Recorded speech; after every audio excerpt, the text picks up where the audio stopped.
সম্প্রসারণ, গুণগত মান উন্নয়ন, পাট শিল্পের বিকাশ, গবেষণা কার্যক্রম পরিচালনার নিমিত্ত পাট আইন 2017 প্রণয়ন করা হয়েছে। আসসালামু আলাইকুম রহমতুল্লাহ। প্রিয় দর্শক, কেমন আছেন? আশা করি সবাই ভালো আছেন। প্রিয় দর্শক, আজকে আলোচনা করব। আপনারা জানেন যে আজকে 8ই মার্চ 2026 রোজ রবিবার। তো আপনারা জানেন এই দিনে আজকে কোনো বাজার থাকে না। জাসকর আমাদের গুরদাসপুর বড়াইগ্রাম কোনো বাজার থাকে না। তো তারপরেও আজকে কমেন্ট এবং আ পাট দিবসে সরকার কি আ আনতেছে পাটে এবং কি তারা পদক্ষেপ নিচ্ছে সেটা নিয়ে আলোচনা করব। আশা করি সেই আলোচনা ভালো লাগবে আপনাদের। তার আগে আমি আলোচনা করব আপনাদের যে কিছু কমেন্ট পেয়েছিলাম, আমরা সেই কমেন্ট নিয়ে কথা বলবো। এরপরেই কিন্তু আমরা সকল তথ্য আলোচনা করব এবং পাটের কি অবস্থা। কিন্তু একটা দুঃখজনক, ইন্ডিয়াতে কিন্তু যথেষ্ট ভালো একটা দাম যাচ্ছে এবং দেখতে পাচ্ছি কিন্তু বাংলাদেশে এই যুদ্ধের কারণে নামটা শুনেই কিন্তু আমরা হতবাক হয়ে গেছি। তো প্রিয় দর্শক, এই যে আশিক ভাই গিয়েছিল, বাট এই দুর্ভাগ্যজনক পাট যে আমি দিবসে যেতে পারিনি আমাদের কোনো একটা আশিক কারণে। আশিক তো ভাই প্রিয় দর্শক, ব্যবসায়ী পাট উনি দিবসে কিন্তু আসলে সকলেরই যাওয়া উচিত গিয়েছিল আমাদের ছিল বা উপজেলায়, যাওয়া আমরা উচিত। দেখলাম। তো কারণ পাট আপনাদের একটু সম্পর্কে দেখাই। আরও তথ্য পাওয়া যায় বা পাটের ভবিষ্যতের কি অবস্থা বা সরকার কি নিতে চাচ্ছে। তো যাই হোক, অনেক কথা বললাম। তো প্রিয় দর্শক, এখন আমরা যাবো কিছু কমেন্ট নিয়ে কথা বলবো। নিঃসন্দেহে এই কমেন্টগুলো আপনার এখানে যারা একটি ব্যবসায়িক ভাই কৃষক কমেন্ট সবার করেছে, জন্য কাজে ভাই লাগবে। So let's go. পাটের দাম কম কোথায়? ৩৮০০ থেকে ৪,০০০ টাকা পাট স্টক দিয়েছে। এখনও অনেক লাভ আছে। তারপরও পাট বিক্রি করতেছে না। লাভের তো একটা সিস্টেম থাকার দরকার আছে। বাজার কমতেছে, এটাই ভালো হচ্ছে এখন। এখানে আরেকটি ভাই কমেন্ট করেছে যে যুদ্ধের কারণে যে পাটের দাম কমেছে, বর্তমানে মেলায় এখন সুযোগ নেবে যুদ্ধ কথা বলে। তার মানে খুব সুন্দর একটা কথা বলছে যে এখন এই যুদ্ধের কথা নিয়েই সুযোগ খুঁজবে বাঙালি। আশ্চর্য যে সব দেশে পাটের দাম কমে না, মানে সব দেশে বলতে কি যে কোনো প্রভাব পড়ে না, শুধু বাংলাদেশেই যুদ্ধের কারণে প্রভাব পড়ে। এটা অন্যরকম একটা ব্যাপার।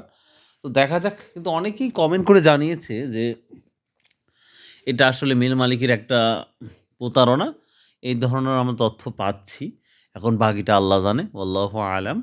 দেখা যাক আল্লাহ কোথায় নিয়ে দাঁড়ায় বা আল্লাহ কোথায় এই দামটা রাখে, সেটাই এখন দেখার পালা। তবে মানুষের মুখে ক্ষয়, মানুষের মুখেই জয়। আল্লাহ এখন কোথায় নেবে, তবে আশা করছে মানুষ যে না, দামটা ভালো পেতে পারে। তো এখন সেই মা বুকে ভালোবাসা বেঁধেই সবাই রেখেছে। তবে আল্লাহ যথেষ্ট পরিমাণে একটা হাই প্রাইস দিয়েছে। সবারই প্রায় ভালো টাকা লাভ হচ্ছে, যেটা দেখা যাচ্ছে। তারপরেও মানুষ আশা যে আরেকটু হোক।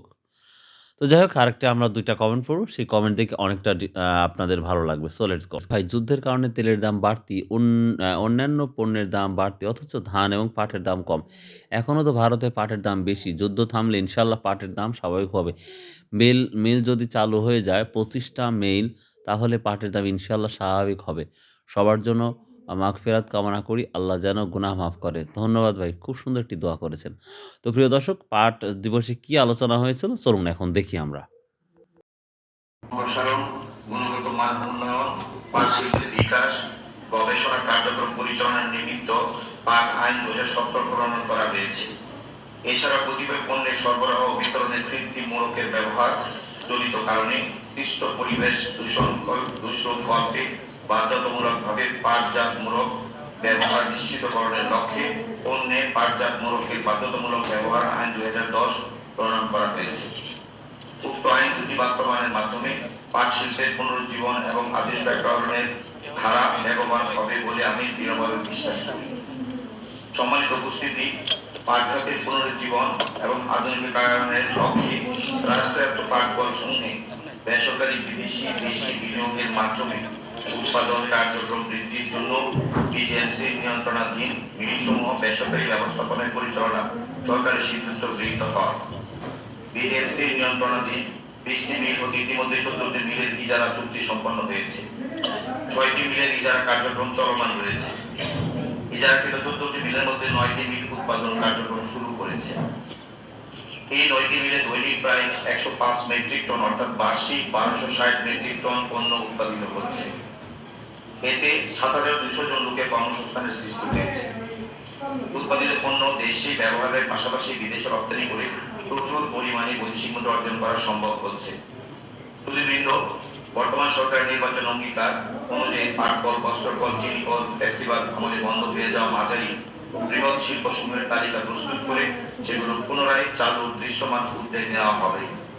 এ লক্ষ্যে সরকার, মালিক এবং শ্রমিক পক্ষের প্রতিনিধি ও বিশেষজ্ঞ সমন্বয়ে টাস্কফোর্স গঠন করে দ্রুত সরকারি, পাবলিক, প্রাইভেট, যৌথ মালিকানা কিংবা মালিকানা ব্যক্তি মালিকানাধীন সব বন্ধ পাট শিল্প চালু করার উদ্যোগ গ্রহণ করা হবে। আমি তথ্যের সাথে বলতে পারি, দেশের বন্ধ হয়ে পড়া থাকা পাট কলগুলো পুনরায় চালু করা পাট খাতের জন্য অনন্য নজির স্থাপন করবে। একই সাথে সরকারকে কর্মসংস্থানের পক্ষে আরো সহায়ক এবং সুসংহত করবে বলে আমি মনে করি। প্রিয় সুধী, বৈদেশিক উষ্ণতা বৃদ্ধির কারণে জলবায়ু আবহাওয়া পরিবর্তনের বিষয়টি সমগ্র বিশ্বে একটি স্বীকৃত সত্য। পাট ও পাট পণ্য শুধু পরিবেশ বান্ধব এবং সহজে পচনশীল নয়, এটা পরিবেশকে প্রাকৃতিক বিপর্যয় থেকে রক্ষা করে।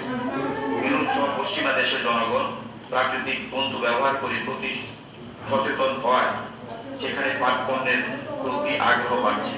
পরিবেশ বিপর্যয়কারী কৃত্রিম তন্তুর ব্যবহার ক্রমে হ্রাস পাচ্ছে।